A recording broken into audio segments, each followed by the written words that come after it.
Hola, ¿qué tal?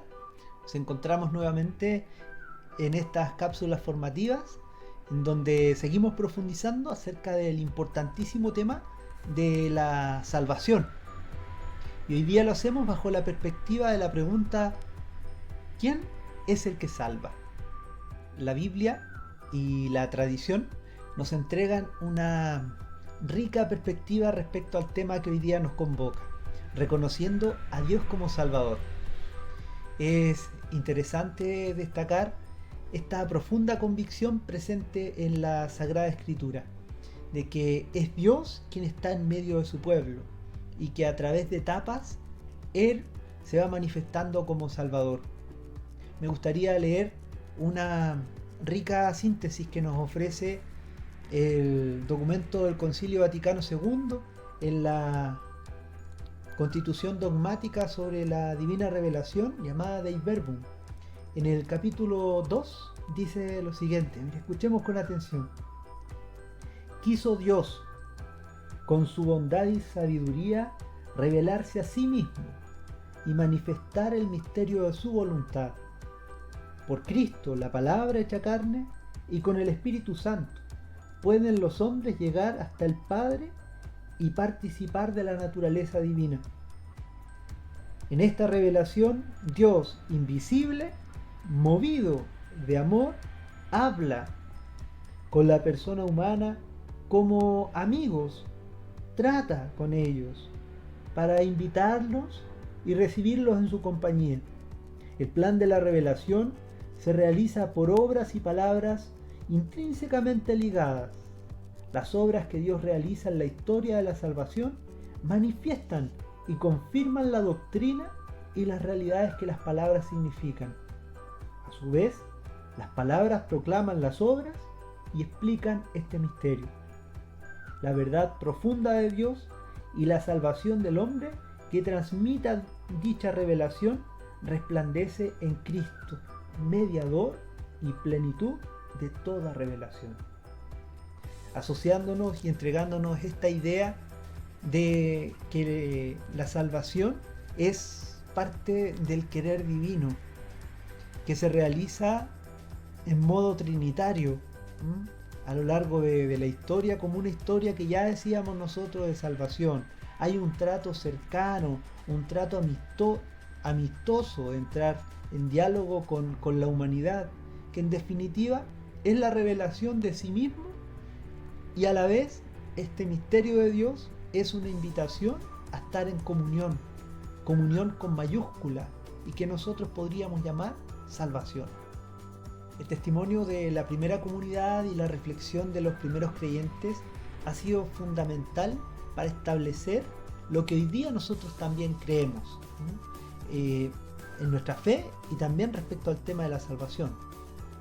Esta idea que existía ya en la antigüedad de los dos caminos, está el camino de la salvación y el camino de la perdición, presente por ejemplo en el Salmo primero, o en la denominada enseñanza de los apóstoles, la Didaquea, un texto antiquísimo de los cristianos, donde se manifestaban estos dos caminos, pasando por la reflexión de la Sagrada Escritura a una convicción mucho más profunda, mística, de que la salvación está en Cristo y por Cristo, a quien se le reconoce como verdadero camino, verdad y vida.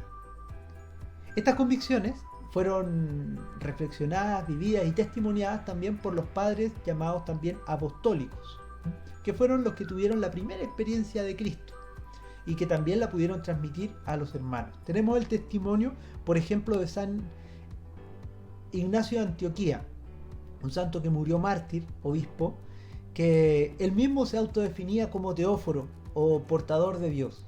Tenía dos dimensiones muy bien establecidas, una mística completamente, porque él en su camino al martirio le escribía a sus fieles, a sus hermanos, y les decía que él iba a participar de la salvación al pasar por la misma muerte de Cristo. Y en un segundo lugar podemos ver también qué potente es la imagen, porque no solo se queda como una instancia mística intimista, ¿no?, sino que para él también el tema de la salvación pasa por cuestiones súper concretas como son, por ejemplo, la unidad de la iglesia.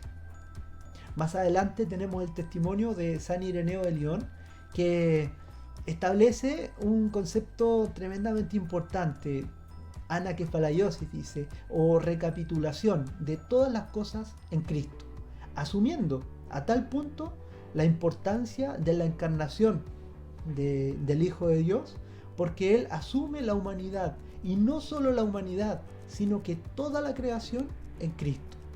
Podemos ver entonces cómo el primer testimonio de los primeros creyentes hace que nosotros descubramos y redescubramos la importancia de la centralidad de Cristo en la obra de la salvación.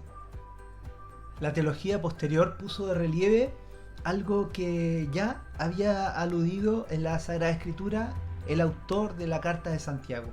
Muéstrame tu fe sin obras, que yo por mis obras te mostraré mi fe. Potentemente. Pone de relieve la teología este tema sobre la fe y las obras, que no es un tema menor, porque traería grandes consecuencias, disputas, incluso un montón de cismas y divisiones al interior de la comunidad de creyentes. De esta manera la idea de quién es el que salva está de fondo. Y si decimos que la salvación viene por nuestras obras, ¿es que acaso depende solo de nosotros? Ya en tiempos de San Agustín habían quienes pensaban esto. Por otra parte, si decimos que la salvación viene solo por la fe, ¿significa que nuestras obras no importan? La controversia de la Reforma